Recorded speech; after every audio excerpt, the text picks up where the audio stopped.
Hapja e rrugës që lidh fshatin Matogjin me Bashaj ka përfunduar pas bllokimit të saj si pasojë e rrëshqitjes së dherave të shkaktuara nga monti i keq. Shembja masive dheut kishte izoluar për disa ditë fshatin Bashaj nga pjesa tjetër e zonës, duke pamundësuar çdo lëvizje për banorët e duke i krijuar vështirësi serioze në përballimin e nevojave të përditshme.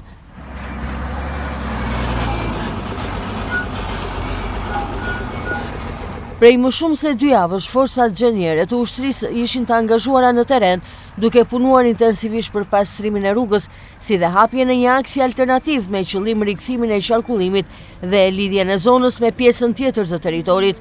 Fal këtyre ndërhyrjeve, aktualisht rruga është e hapur dhe e kalueshme, duke i dhënë fund izolimit të fshatit.